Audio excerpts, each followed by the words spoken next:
Hey YouTube, this is Monty. Welcome to my first ever video.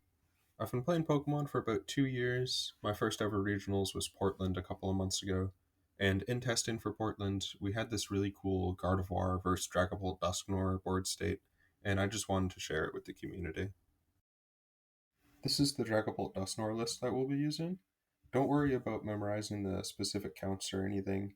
The cards available in hand, in deck, in discard, and prized will all be made clear later on. And here's the Gardevoir list.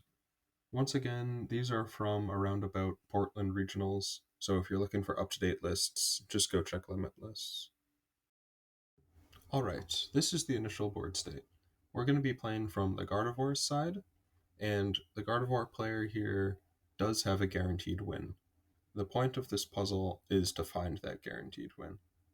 Our opponent, as the Dragapult player, just used Dragon Headbutt to end their turn, putting our Gardevoir EX up to 100 damage, and all the Gardevoir player has done so far in their turn is drawn for turn. It is now up to you, the Gardevoir player, to try to find the guaranteed win. And just to clarify, these are luminous energies, and this is a rescue board. Here's a QR code to the puzzle. There's also a link in the description. It was created on TCG Masters, which is a really cool website that allows you to make board states like this and explore lines, so if you haven't tried it out, definitely go give it a shot. This is what the Dragapult player does and doesn't have access to. Here we're assuming that the Dragapult player does know what they've prized, and the Gardevoir player, of course, doesn't know what the Dragapult player has prized. This is the board of the Dragapult player. We've already used Flip the Script in both recon directives and then played a research. Here we can't just attack with the Dragapult because we would lose on board to our opponent's Gardevoir EX because they already have a Lily's Clefairy in play. So our hope is to just attack with a single prizer and hope that our opponent knocks us out, activating Countercatcher for us, which would allow us to win the game.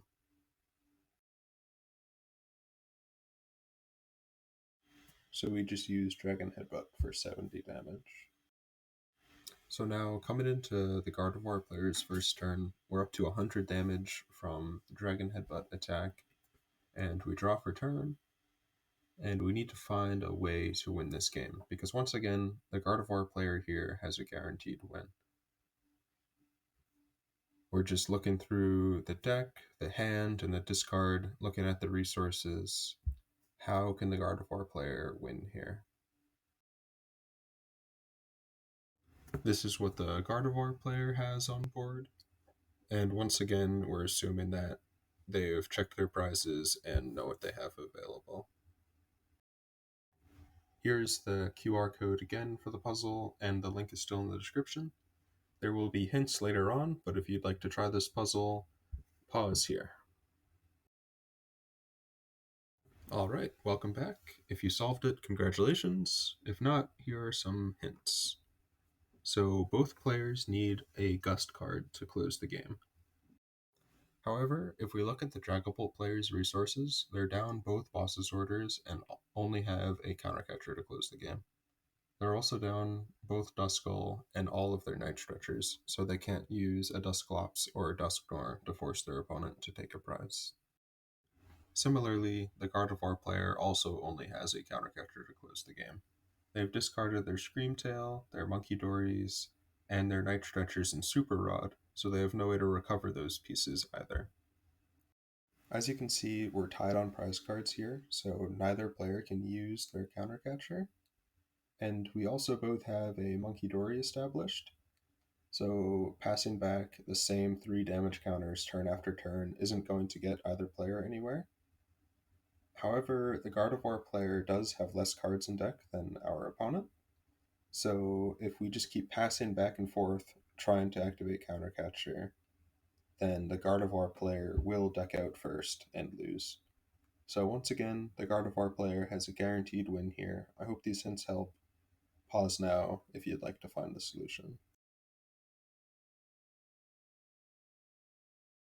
The key to this puzzle isn't just promoting a single prizer and hoping our opponent activates Countercatcher for us. We can actually force our opponent to take a prize, activating Countercatcher. To do this, we first need to get the Gardevoir EX out of the active position, because our opponent's Blood Moon can just close the game on it next turn if we don't.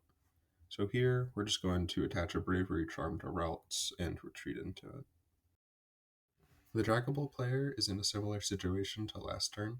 They can't really take a single prize knockout or evolve into a Dragapult, so there's not much they can do here aside from just passing back to the Gardevoir player.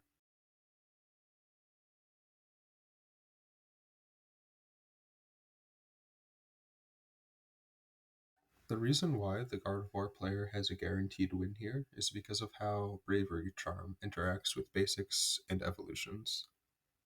When Bravery Charm is attached to a basic, that Pokemon gets an additional 50 HP.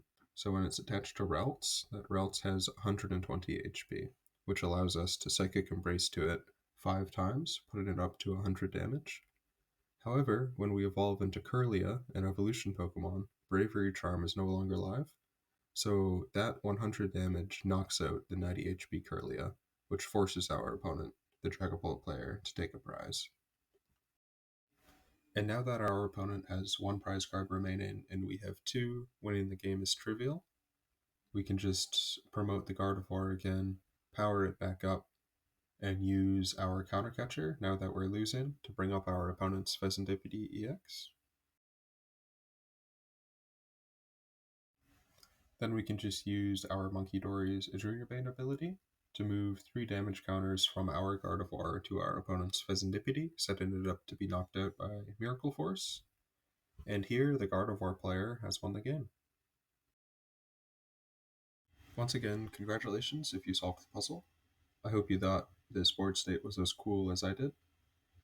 Anyway, thanks for watching. Go follow my Twitter.